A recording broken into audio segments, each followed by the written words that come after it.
Stevie B! Yo, Bradford. We are in a hotel room. Hotel room. You detectives can probably suss that out, but we are in a hotel room in Reading, Pennsylvania. Not Reading, Pennsylvania. Reading Railroad from Monopoly. Steve was you were so excited about this. I mean, I think a lot of people who played Monopoly would be excited that they're not saying Reading Railroad anymore. It's Reading. Well, I mean, it's Reading. Jeremy was like, "You're right. It's amazing. There's a train. There's a train." Well, I mean, you grew up just a state over in Ohio. But never really knew. You know, there's not a lot of trains in Ohio. Well, we're in eastern Pennsylvania. Reading is eastern Pennsylvania. Yeah. It's not like, I mean, you grew up close to the Pennsylvania line. Yeah. Yeah. But that, you didn't make it this far east. No. And then you just went west. That's it. You just went go west, Joe. Just go west, to Hollywood. Go west. So we had a great show last night. This is Wednesday. We had a great show last night in Pottstown, PA, at a beautiful venue, historic venue called Sunnybrook. Yep. But now it goes under the moniker of Soul Joel's at Sunnybrook, I believe. A wonderful man named Joel runs it, and they're bringing in some great acts, including ours. Well, there you go. Yeah. It's But a historic building. it's super cool. Yeah. He bought the whole place and then they made it a historic site. It was designated as a historic site, so yeah. Yeah, so That no one can tear it down now without some Yeah, extras, you know, I mean, I think I wish more people would do that, honestly, because Yeah. it's such a great venue and it's so cool to play these places. What we've been finding is that we really like playing theaters. Yeah. It's a different vibe for sure. Yeah. But usually the theater people, whoever are running the theater, what would you call Mike at Smithtown? Well, he's one of the tech directors. I mean, Is that what his position technically would be? Well, Would you I call think him he and his wife own and run it, so he probably Okay, is so- executive director and tech director. Yeah, so they really have a pulse on how things go and how shows are run. Yeah. Right? So I'm not saying anything about a comedy club, but a comedy club is pretty straightforward. Most of the time it's a guy with a mic. Right. And the next guy comes up with a mic Right. and there's not a show. Right? Right. Sometimes a lot of the new clubs are outfitting themselves to have influencers come in. Yeah. Music come in. Well, a lot You know, of performers, comedians are using music or using visual medium. Yeah, like totally. Visual, Yeah. So it's just we've been playing more places like this now, theaters. Right. It's probably 50-50 maybe. Whatever. 60, Yeah, I mean, because 40. we battle with scheduling. You know, certain clubs on Thursday, Certain Friday, days, yeah. Saturday nights they And- can't have us because they have their regular And comedy now on schedule. Saturdays, Sundays, possibly staffing issues. Yeah. So we're going to be looking to do more theaters. Well, you know, and it's funny. Like we talked about, you know, playing more theaters. Coming from theater, you go into a theater and you see the people that do the sound, you see the people that do the lights. Like, we need good sound and good lights. Yeah. And so, but that's their specialty, and they're used to doing more than that's just having a their microphone. job. Right. Yeah. And Because really, like the people who do sound at the clubs, I mean, their job isn't to have 7 sound cues. no. You know what I mean? They bring So people up and to be fair, Right. that's not their job. That's not- yeah. So when we go into a theater and you see everybody and you're like, oh, this is going to be great, Right. Because everybody has one job, Right. That's your job, Right. And it's usually going to go off very well, Right. when that happens. Well, because also a lot of comedy clubs are not used to having music. Like people aren't singing, and Their system's not set up for it. correct. Yeah. So sometimes it's great. We play a lot of comedy clubs that are so good at it, and Yeah, we're so totally. grateful for that. Totally. But it's also really fun to bring theaters into the rotation. Yeah, so going back to Sunnybrook, Soul Yeah. Joel's, you know, it's a historic venue. Yeah. Almost like what would you call it? A music hall, or would you call it Yeah. it's a full theater Yeah. with how it's set up. It was built for big bands It specifically. was built for big bands, right? So you're Yeah. going to have a lot of room on the stage. Yeah. And then it's going to be architecturally designed to push the music out for, you know, he said 7,000 people standing room. which is crazy. Before they had the fire department, like Before that was yeah. an issue, yeah. Yeah. So, I mean, they had a lot of people play there. Louis Armstrong, Glenn Miller, Yeah, Frank Sinatra. Right. Glenn Miller, I guess, had the record for most people, and there was like something like 6,000 or 7,000 people standing. Yeah, and you know, we talk about it a little bit on our bonus podcast, but whenever Brad's singing, we never know, you know, what the speakers are, what the system sounds like, what levels we have to do, how intricate they could actually adjust your vocals compared to sound and you know, and the music and the audio levels and stuff. So we like to both walk around and just kind of get a feel of what it's going to sound like. Yeah. And because of the way the place was designed, I thought the speakers in the back that were not functioning were functioning. Well, I go, wow, this sounds great. Yeah. And he's like, those don't work. Well, if you look closer at them, they look like they were from like the 70s. Totally. Speakers. Yeah. So, but it was a great venue. The people were great. Yeah. They knew how to run a show.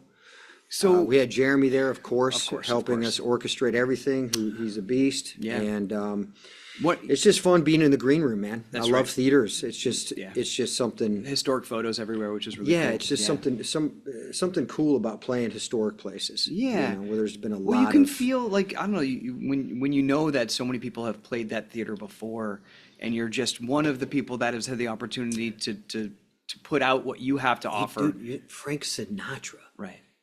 Yeah. Like, we haven't played too many theaters that Frank Sinatra's also played.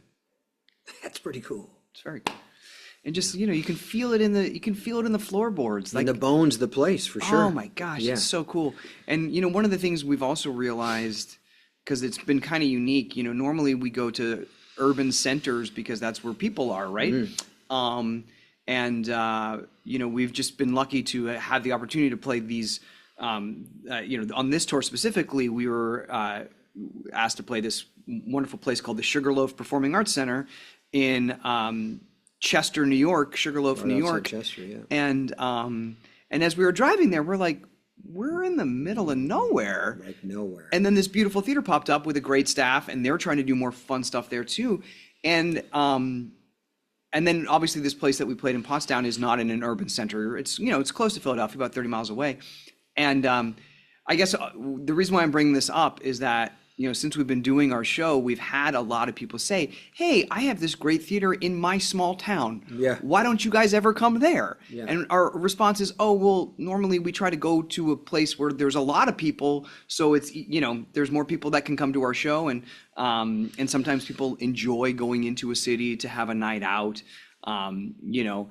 And but it's funny, this tour we're playing specifically small, you know, beautiful theaters, but in small towns. And so that's interesting. And I know after we say that, we're going to have a lot of people being like, hey, come play my backyard. I have a really great stage. What it does for us is it just opens up a whole nother layer or level of venues for us to play. Yeah. You know, because we're always looking for good theaters now. Yeah. You know, anything that sits 250 plus. Right. You know, 250 to 500-600, we're good. Last night was one of our biggest shows, which was amazing. So cool. So cool. And who would have thought in Pottstown, PA? Right. Right. We're just like blown away. But, you know, a lot of people said, hey, we've come to your show in Philadelphia. This is easier for us to get to. They have free parking on site. Yeah. So you're not thinking about, oh gosh, am I have to find a parking garage? Am I going to have to park on a street? You can eat dinner right on site there. Yeah. It makes it easy. Walk right over to the club. You're good. Yeah. Like it just makes it easy. Easier to get home after the show too. So you know, it's funny. You don't think about how, you know. You would never think about like how difficult sometimes parking is. Oh. You know what I mean? People who live in New York, live in Philadelphia, live in these big cities go, parking's a nightmare. Right. Right. And now you go, oh, wow, they have free parking. I'm there. I'm in. I can park in this field. Let's do that. It's amazing. Let's do that. So all to say, we had a great show last night in Pottstown. Before that, on Sunday we played. On Monday we played Boston, which was wonderful. My dad and his wife and some friends came, and it was so great to see my dad, Steve always is so wonderful with my dad. And Jeremy is. And Jeremy too, yes. And we had a great Yeah, we sold love out your show band. in Boston. We always love playing Laugh Boston. That's one of the theaters that does such a great job for us musically. And Yes. yeah, they They always have do great such a sound. great job. Great sound there. Yeah. Everybody's great there. for Yeah, sure. and Joanne, the manager there, is awesome, and we love being there. And then Sunday we were in that wonderful theater in Chester. Shout out to the breakfast place Valkyrie Coffee.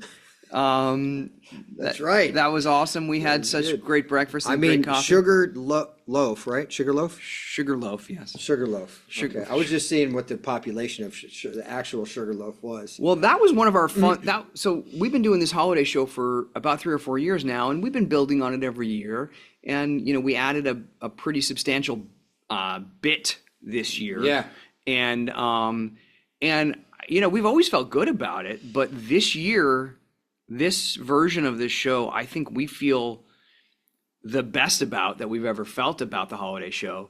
And it seems like people are really enjoying it as well. And so we had an incredible show. Like there was something that came together that night, Sunday at the Sugarloaf. Yeah. There was like cool bits that came into it. Steve said the name of the town incorrectly, and that always Purpose. maybe. Yeah, maybe. And so like it's just I'll just say we're just like we're having so much fun. Yeah. We're having so much fun. lot of fun. And we love that people come out and have a good time with us because that you guys give us And there's something cool about it being the holidays, yeah almost. almost Well, hey, listen, we get to prep right after Halloween. We get into the holiday spirit for us. That's right. Why not have 2 months of holiday spirit? I know nobody's ever like, oh man, the Christmas season was too long this year. Yeah, no, the holiday it's- season was too long this year. No. So it's great. Like, this is 60 days of Christmas for us. We'll take it. We'll take it. So And then we started in Smithtown, Long Island, which was awesome. Yeah. We love that theater. Love it. Great staff. Got to hang out with Michelle's My wife, family, yeah. which was awesome. Michelle was there and her Shout sister. out to Michelle's family, Nan Jim. and Jim. Yep. And had it was Janine, awesome. we had and fun. Janine, yeah. So it's been we have a show tonight in Baltimore, and then we finish up in North Carolina on Thursday. So In another small town. that's right. That's right. Yeah. So I guess if you have a theater in a small town and you feel like you have a fair amount of GH fans nearby, Reach out to coastalentertainment.com. that's right. We you go. have show will travel. Yeah, That was a show. it's a Have show. gun will travel. Yeah. So we're off from the show this week. Monica, We're off. The show's not off. We're off. Well, the show's airing. Yeah, no, the show's not dark this week. Oh, that's right. You requested off. Yeah. That's right. We Yeah, requested off. We requested this week off, yeah. And then next week we work and then Thanksgiving. Then Thanksgiving. Yeah. Monica got the house.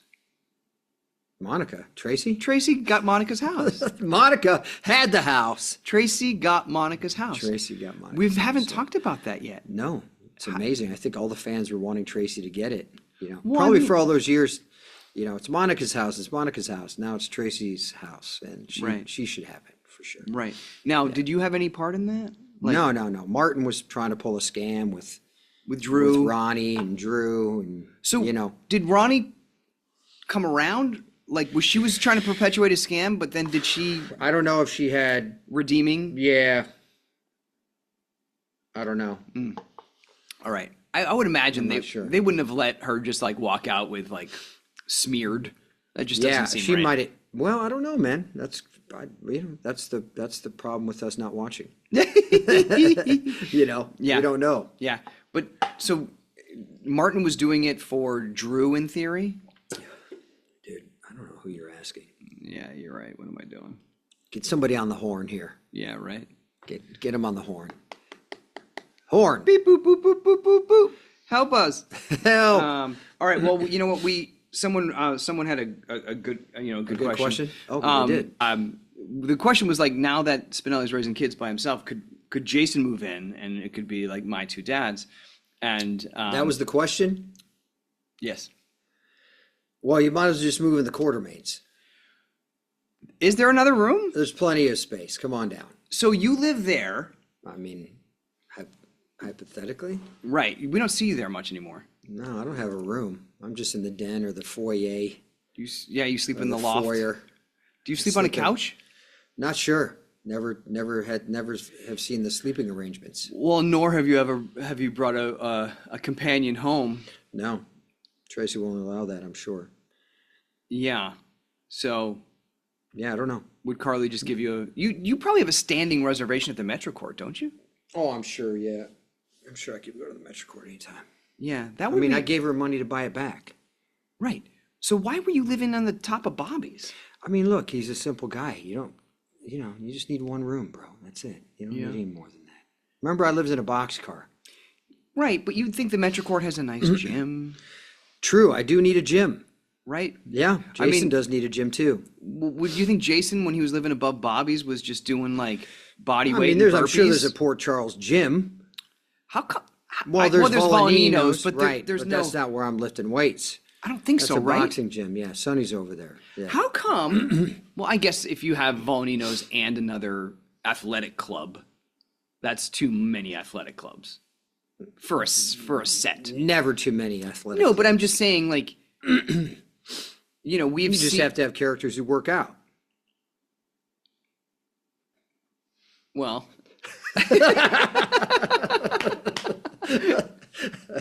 there are plenty of people other than me that could do that. Sure. I just think, there's been a couple sets that have been built, like, well, for example, like the pool. The pool is there to, have a cool set, but also to show off some people in less clothes. I think probably, right? That's a I mean, I think a lot of other soap operas did that for the summer. yeah. It's not bad. It's not the greatest. I mean, I think the fans enjoy that, right? yeah. Like so what we talk about a lot is locations, right? Like, does really going out in the park, in the parking lot, does that really matter to a fan? Right. From a visual standpoint, from a story propelling standpoint, does it matter if it's on a stage park or outdoor park, right? And usually the answer is it doesn't matter from everything that we've Right. seen or heard from fans. It doesn't matter if it's indoor or outdoor. Yeah. Now, I think I think it's cool to have cool sets. I think the MetroCourt pool is a cool set. For sure. There can be some shooting challenges. Yeah. But I think it's worth it for as long as the pool's up. And then in the summer it's done, and then, you get back inside. Yeah. Yeah. But would a You wouldn't want to have a gym set. right. You really wouldn't want to. I mean, is there a way? Because what would happen is there would be characters that would be having casual conversations while they're doing. Yeah, it's just this. too much. Not great for audio, probably. You're working out and breathing heavy, and and then people have to be fake working out. Like, you know what I mean? Like, if we're doing a scene and the people are like back there fake working out with fake plates, and it's just not worth any of that. Right. At all. It take too much time. They don't want a lot of extras in the scenes. Right. It just doesn't work. It seems The like beautiful thing about what we do, dude, is like you could just have us sitting in Bobby's at a downstage table, having a conversation. right, and or the that's brown dog, if you will. And the brown dog. And that's just as good as being anywhere with anything going on, in my opinion. Mm-hmm. You know what I mean? Is it cool to have the nurses' ball? Is it cool to have a big, Quartermaine Christmas where everybody's bickering? Like, the stuff over Monica's will was great. Yeah. It was fun. Like, that was kind of reminiscent of the old days, That's what should happen in that house. Bickering. Totally. That's exactly what should be happening there all the time. Right. Like, something should be happening all the time. And I think they did bring that back. Yeah. With Sasha being there and Michael and all that stuff going on. And the kids are involved now, Rocco and Danny, and Dante's there and all that stuff. And I think that's cool. I love that you and Dante do live together. Officially? I think we have bunk beds. No doubt. Yeah. No doubt. Yeah. So. And Chase and Brooklyn live there too? Yes, dude. I don't have the sheet. I don't have the rundown of who lives. I there. mean, maybe you guys can help us. The chore If you chart. see this on one of our social media outlets, please Let us know how let many us people know live there. how many people live there and write them down for us. Well, now that no, Sasha was the cook, but she's not there anymore. Who cooks? Nobody. People are starving in the. there has to be another cook. People are starving in the Quartermaine house. There has to be another cook. but not on screen. But not on screen. Yeah. Before they were just called Cook. Oh yeah, Bergen. Yeah. Yeah. Cook. Yeah. So I like that aspect that they brought a lot of people back into that house. Yeah. It's meant to be that way. Yeah. But yeah, so. Yeah.